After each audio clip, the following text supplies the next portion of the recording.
이 전쟁은 단순한 국경 충돌이 아니다. 태국과 캄보디아 국경지대 포이펫에서 시작된 군사행동은 겉으로 보기에는 국지적 무력 충돌처럼 보이지만 그 이면에는 수년간 방치되어 온 초국가적 범죄 네트워크와 군사적 긴장이 복합적으로 얽혀있다. 태국군이 이번 작전을 통해 반복해서 강조하는 핵심은 영토 분쟁이 아니라 국경을 기반으로 성장한 조직적 범죄의 해체라는 점이다. 이 점이 바로 이번 사태를 기존의 동남아 국경 분쟁과 완전히 다른 차원으로 끌어올리고 있다.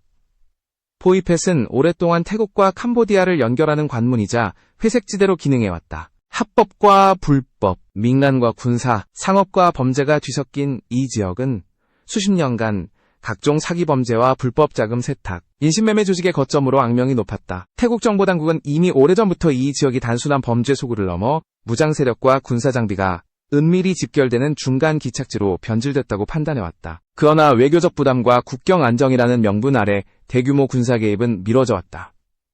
상황이 급변한 계기는 국경 인근에서 발생한 연쇄적인 무력 도발과 태국군 인명피해였다. 태국군은 포이펫 일대에서 정체불명의 저격과 드론 감시, 그리고 무장 세력의 조직적인 움직임이 포착되자 더 이상 치안 작전 수준으로는 대응할 수 없다고 결론지었다. 이때부터 태국군 내부에서는 범죄 조직과 현지 무장 세력이 사실상 결합해 하나의 준군사 집단처럼 행동하고 있다는 분석이 공유되기 시작했다. 태국군이 이번 작전을 전쟁에 준하는 수준으로 규정한 이유도 여기에 있다. 범죄 조직이 민간 시설과 건물을 은신처로 사용하고 일부 지역에서는 군사 장비와 인원이 집중 배치된 정황이 확인되면서 작전의 성격은 급격히 변했다. 단속이나 체포가 아닌 지휘 체계를 무너뜨리고 거점을 제거하는 군사적 해체 작전이 필요하다는 판단이 내려진 것이다.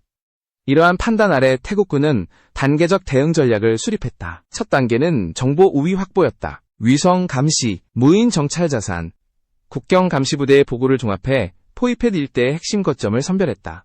이 과정에서 범죄 조직의 주요 건물 일부가 단순한 사무 공간이 아니라 드론 방어 장비와 무장 인원이 배치된 사실상의 군사 거점으로 활용되고 있다는 정보가 확보됐다.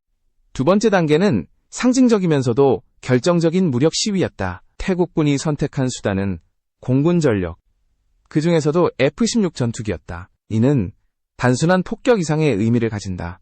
F-16의 투입은 태국군이 이번 사태를 국경 치안 문제가 아닌 국가 안보 차원의 군사작전으로 인식하고 있다는 명확한 신호였다. 동시에 캄보디아 측과 해당 지역 무장 세력에게 태국군의 개입 의지가 일시적이 아니라는 점을 각인시키는 효과도 노렸다. 포이펫 공습 이전까지 양국 간 긴장은 외교적 언사와 소규모 교전 수준에 머물러 있었다.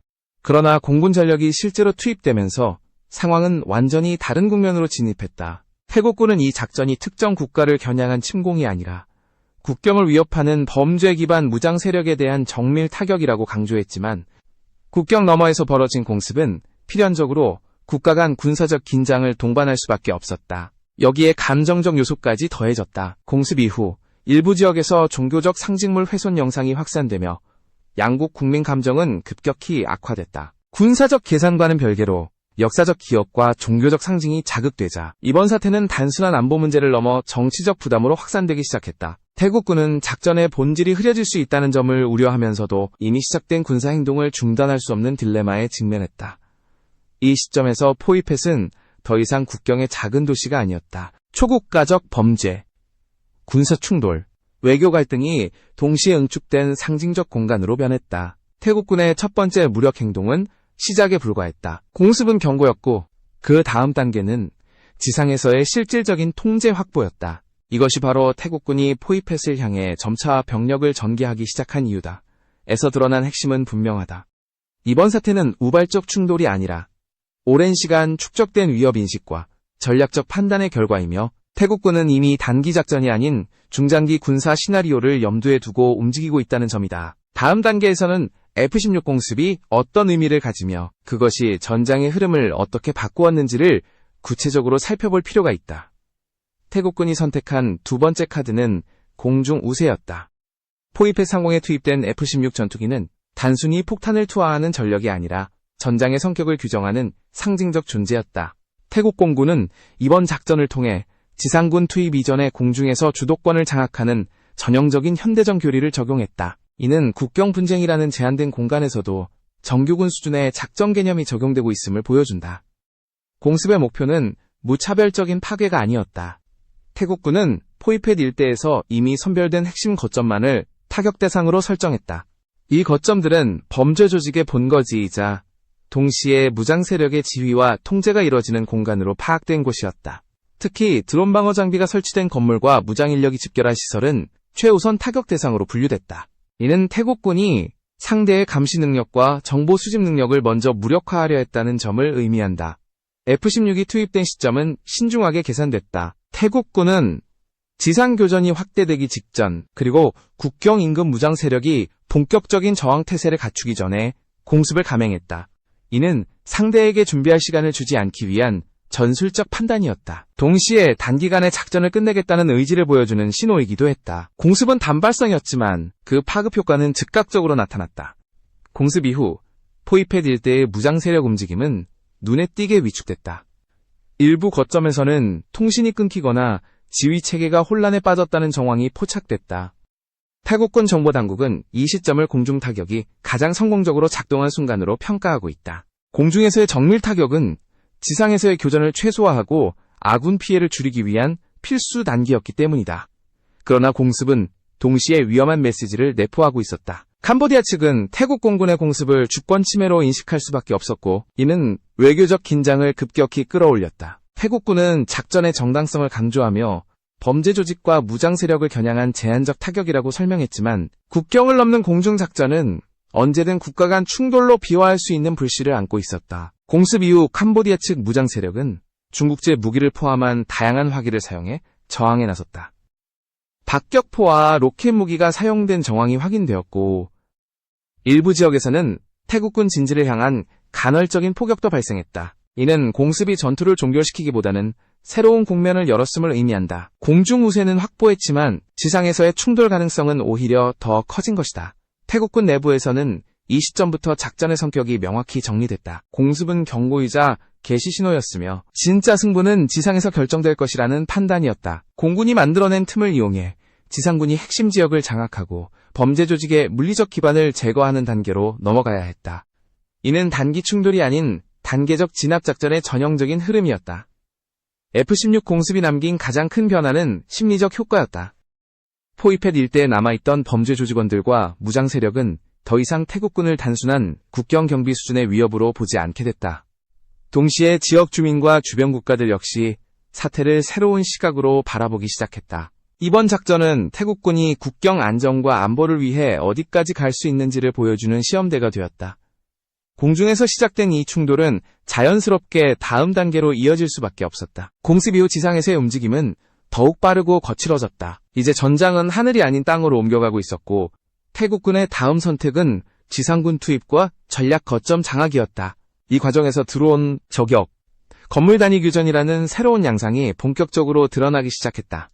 공중에서의 충격이 가라앉기도 전에 전장의 중심은 빠르게 지상으로 이동했다. 태국군이 다음 단계로 선택한 것은 전면전이 아니라 제한적이지만 매우 공격적인 지상 통제 작전이었다. 이는 포이펫 일대를 완전히 점령하는 것이 아니라 핵심 거점과 이동 축선을 장악해 상대의 숨통을 조이는 방식이었다. 공습으로 이미 지휘체계가 흔들린 상태에서 지상군이 투입되자 전투의 양상은 이전과 전혀 다른 국면으로 접어들었다. 태국군 지상부대는 정규보병과 국경 경비부대를 혼합 편성에 투입됐다. 이들은 도시전과 유사한 환경에서 작전을 수행할 수 있도록 사전에 훈련된 병력으로 건물 단위 교전과 근거리 전투에 익숙한 부대였다. 포이펫의 특성상 개방된 전장이 아니라 골목과 상업시설, 범죄 조직 건물이 얽혀있는 복잡한 지형이 전투의 주 무대가 됐다. 이로 인해 전투는 짧고 격렬하며 예측하기 어려운 형태로 전개됐다. 가장 먼저 충돌이 발생한 곳은 신축 건물로 위장된 범죄 조직의 핵심 거점이었다. 태국군은 이 건물들이 단순한 범죄사무소가 아니라 드론 방어 장비와 감시 장비가 설치된 전술 거점이라는 정보를 확보하고 있었다. 실제 교전 과정에서 해당 건물에서는 태국군을 겨냥한 저격 시도가 반복적으로 발생했고, 이는 지상작전의 위험성을 단적으로 보여주는 장면이었다. 태국군은 저격 위협을 제거하기 위해 건물 외곽에서 집중 사격을 가하며 접근을 시도했다. 이 과정에서 드론의 역할이 두드러졌다. 태국군은 소형 정찰 드론을 활용해 건물 내부와 주변 동선을 실시간으로 파악하려 했고, 반대로 캄보디아 측 무장 세력은 드론을 격추하거나 일부 지역에서는 태국군 드론이 격추되는 장면도 포착되었는데, 이는 상대가 단순한 범죄 조직을 넘어 일정 수준의 군사적 대응 능력을 갖추고 있음을 보여준다. 지상교전이 격화되면서 범죄 조직의 내부도 급격히 붕괴되기 시작했다. 태국군의 압박이 거세지자 일부 조직원들은 무기를 버리고 도주하거나 민간인 속에 섞여 탈출을 시도했다. 이 장면은 전투의 또 다른 단면을 드러낸다. 범죄 조직은 무장하고 있었지만 정규군의 체계적인 압박 앞에서는 빠르게 와해될 수밖에 없었다. 태국군은 이 틈을 놓치지 않고 주요 건물과 거점을 하나씩 확보해 나갔다. 특히 주목할 부분은 범죄 조직 건물이 사실상 방패처럼 사용되었다는 점이다. 일부 무장 세력은 민간 시설과 범죄 조직 건물에 은신하며 태국군의 공격을 유도했고, 이는 작전 수행에 큰 제약으로 작용했다. 태국군은 민간 피해를 최소화하기 위해 신중하게 접근해야 했고, 이로 인해 작전 속도는 느려질 수밖에 없었다. 그러나 이러한 제약 속에서도 태국군은 단계적으로 통제 범위를 넓혀갔다. 일주일에 가까운 교전 끝에 태국군은 국경 분쟁의 핵심 지역으로 지목된 전략적 고지를 장악했다. 이 과정에서 캄보디아 측 무장 세력이 사용하던 무기와 탄약 일부가 압수됐고, 이는 향후 전황을 분석하는 데 중요한 단서가 됐다. 태국군은 이 성과를 통해 지상작전이 단순한 시위가 아니라 실질적인 통제 확보로 이어지고 있음을 대외적으로 강조했다. 지상전의 확산은 동시에 사태의 장기화를 예고했다. 공습과 달리 지상교전은 단기간에 끝내기 어려운 특성을 지니고 있다. 건물 하나, 거리 하나를 두고 벌어지는 충돌은 병력 소모와 심리적 부담을 동시에 키웠다. 태국군 내부에서도 작전이 예상보다 길어질 가능성을 염두에 두기 시작했다. 알파에서 드러난 핵심은 분명하다. 이 전투는 더 이상 하늘에서 결정되는 싸움이 아니며 지상에서의 통제와 지속적인 압박이 승패를 가르는 단계로 진입했다는 점이다. 그리고 이 과정에서 범죄 조직과 무장 세력, 민간 공간이 뒤엉킨 복잡한 전장은 새로운 갈등과 국제적 논란의 씨앗이 되고 있었다. 지상교전이 길어지면서 전장의 성격은 점점 더 복잡해졌다. 그래서 핵심으로 떠오른 것은 단순한 군사 충돌이 아니라 범죄 조직이 전투 공간에 깊숙이 개입하면서 발생한 비대칭적 상황이었다. 태국군이 가장 강하게 문제 삼은 부분은 무장 세력이 범죄 조직의 건물과 민간 시설을 의도적으로 전투 공간으로 끌어들였다는 점이다. 이는 군사적 계산뿐 아니라 정치적 부담까지 동시에 키우는 위험한 선택이었다. 태국군 정보 분석에 따르면 포이펫 일대의 일부 범죄 조직은 단순한 사기 집단이 아니라 무기 보관과 인력 은신을 동시에 수행하는 준군사적 구조를 갖추고 있었다. 이들은 건물 내부를 여러 구역으로 나누어 지휘 공간, 숙소, 장비 보관소를 함께 운용했고, 외부에서는 일반 상업시설이나 사무실처럼 위장하고 있었다. 이러한 구조는 태국군이 정밀 타격과 지상 진입을 결정하는 데 큰 제약 요소로 작용했다. 전투가 격화되자 범죄 조직과 무장 세력의 경계는 사실상 사라졌다. 일부 조직원들은 직접 무기를 들고 교전에 참여했고, 또 다른 인원들은 전투 상황을 이용해 혼란 속 탈출을 시도했다. 이 과정에서 민간인과 범죄 조직원, 무장 세력이 뒤섞인 장면이 반복적으로 포착되었다. 태국군은 이를 두고 전형적인 인간 방패 전술에 준하는 행위라고 판단했다. 특히 국제사회의 시선이 집중된 부분은 민간 공간의 군사화였다. 범죄 조직이 점거한 건물 상당수가 상업지구나 주거지역과 인접해 있었기 때문에 교전이 벌어질 경우 민간 피해 가능성이 급격히 높아졌다. 태국군은 작전 보고에서 민간 피해를 최소화하기 위해 진입 각도와 사격 방향을 수차례 수정했다고 밝혔지만, 이러한 제안은 작전 속도를 늦추는 결과를 낳았다. 이 틈을 타 일부 범죄 조직은 조직적인 탈출을 시도했다. SNS와 현지 영상에는 포이펫에 빠져나가는 차량 행렬과 도보로 이동하는 인원들이 포착됐는데, 태국군은 이들 중 상당수가 범죄 조직 관련 인물일 가능성이 높다고 보고 있다. 그러나 민간인과의 구분이 쉽지 않은 상황에서 무차별적인 차단은 불가능했고, 이는 작전의 또 다른 한계를 드러냈다. 문제는 여기서 끝나지 않았다.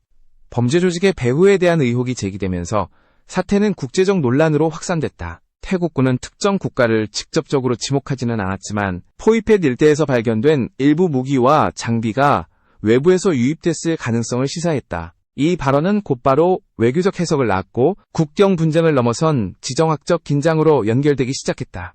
이와 동시에 종교적 상징물 훼손 논란이 불거지며 감정적 갈등도 증폭됐다. 군사 작전과 직접적인 연관이 없는 요소였음에도 전투 상황 속에서 촬영된 영상은 여론을 자극하기에 충분했다. 태국군은 해당 행위가 작전의 목적과 무관하다고 선을 그었지만 이미 확산된 영상은 양국 국민 감정에 깊은 상처를 남겼다. 이어서 드러난 가장 중요한 사실은 전장의 중심이 더 이상 군사적 계산만으로 설명될 수 없게 되었다는 점이다. 범죄 조직이라는 비정규 행위자가 전투 공간에 깊숙이 개입하면서 이번 사태는 안보와 범죄, 외교와 여론이 동시에 충돌하는 복합위기로 변질됐다. 이는 태국군이 이후 어떤 선택을 하더라도 단순한 군사적 승리만으로는 사태를 수습할 수 없음을 의미했다. 이제 시선은 국경을 넘어 주변 국가들과 국제사회로 향하고 있었다. 전투는 계속되고 있었지만 그 파장은 이미 포이펫을 넘어 동남아 전체로 번지고 있었다. 전장이 국경을 넘어 확장되기 시작한 지점에서 가장 민감하게 떠오른 변수는 외부 세력의 그림자였다. 이의 중심은 특정 국가를 지목하는 단정이 아니라 포이펫 사태가 왜 단순한 양국 문제로 머물 수 없게 되었는가에 대한 구조적 분석이다. 태국군이 반복적으로 강조한 표현은 외부 유인 무기와 국경을 넘는 범죄 자금의 흐름이었다. 이는 전투의 배경이 지역 분쟁이 아니라 국제적 네트워크와 맞닿아 있음을 시사한다. 태국군이 확보한 일부 무기와 장비는 현지에서 자체 생산되거나 조달된 수준을 넘어선 것으로 평가됐다. 구체적인 명칭을 단정하기는 어렵지만 태국군 내부 분석에서는 동남아 전역에서 반복적으로 등장해온 외부 유인 무기 패턴과 유사성이 언급됐다. 이러한 정황은 포이펫 일대 무장 세력이 단발적인 집단이 아니라 장기간 유지된 공급망을 통해 전력을 보강해왔다는 의혹으로 이어졌다. 이 지점에서 사태는 급격히 외교적 민감성을 띠기 시작했다. 태국은 공식적으로 특정 국가를 거론하지 않았지만 외부 무기 유입 가능성을 언급하는 것만으로도 주변국과 국제사회의 관심을 자극하기에 충분했다. 캄보디아 역시 주권 침해와 과도한 군사 행동을 문제 삼으며 외교 채널을 통해 우려를 전달했고 양국의 입장은 평행선을 달렸다. 동남아 지역에서 이러한 충돌은 단순한 양자 갈등으로 끝나는 경우가 드물다. 국경을 따라 얽힌 무역, 노동이동, 범죄 네트워크가 복잡하게 연결되어 있기 때문이다. 포이펫 사태 역시 빠르게 이틀 속으로 편입됐다. 범죄 조직의 활동 무대가 여러 국가에 걸쳐 있다는 점이 부각되면서 태국군의 작전은 특정 지역 정화 작전을 넘어선 선례로 해석되기 시작했다. 이와 동시에 아세안 차원의 긴급 대응 움직임도 본격화됐다. 장기화되는 무력 충돌이 지역 안정에 미칠 파장을 우려한 외교장관들은 중재와 휴전 가능성을 논의하기 시작했다. 이 논의의 핵심은 누가 옳은가가 아니라 충돌이 더 확대될 경우 발생할 경제적 타격과 안보 불안을 어떻게 차단할 것인가였다. 포이펫은 더 이상 국경 도시가 아니라 지역 안정의 시험대가 되어 있었다. 태국군의 입장은 이 지점에서 미묘해졌다. 작전의 정당성을 국제사회에 설명해야 하는 동시에 범죄 네트워크를 완전히 해체하지 못한 채 물러설 경우 오히려 더 큰 위협을 초래할 수 있다는 우려가 공존했다. 군사적 성과와 외교적 부담 사이에서 선택의 폭은 점점 좁아지고 있었고 이는 작전의 속도와 방식에도 영향을 미치기 시작했다. 에서 드러난 본질은 명확하다. 포이펫 사태는 이미 지역 문제를 넘어선 단계에 진입했으며 태국군의 결정 하나하나가 주변국과 국제 질서에 신호로 전달되고 있다는 점이다. 전투는 현장에서 계속되고 있었지만 진짜 전장은 외교와 여론 그리고 향후 질서 재편의 방향을 둘러싼 계산 속에서 형성되고 있었다. 이제 마지막 단계에서는 이 충돌이 어디로 향할 것인지 그리고 태국과 캄보디아 나아가 동남아 전체에 어떤 장기적 영향을 남길 것인지를 종합적으로 짚어볼 필요가 있다. 마지막 단계에서 중요한 질문은 하나다. 이 충돌은 어디까지 갈 것인가? 에서는 태국군의 군사적 선택이 남길 장기적 파장과 포이펫 사태가 동남아 질서에 던지는 메시지를 종합적으로 정리한다. 이미 전투 자체보다 그 여파가 더 큰 문제로 부상하고 있다는 점에서 이 사태의 결말은 단순한 승패로 규정될 수 없다. 군사적 측면에서 보면 태국군은 일정 수준의 목표를 달성했다. 공중 우세를 통해 전장의 주도권을 확보했고 지상 작전을 통해 핵심 거점을 통제하는 데 성공했다. 범죄 조직과 무장 세력의 활동 공간은 눈에 띄게 축소됐고 포이펫 일대에서 이전처럼 공개적으로 세력을 과시하기는 어려워졌다. 이는 단기적으로 태국 국경 안보에 긍정적인 효과를 가져왔다.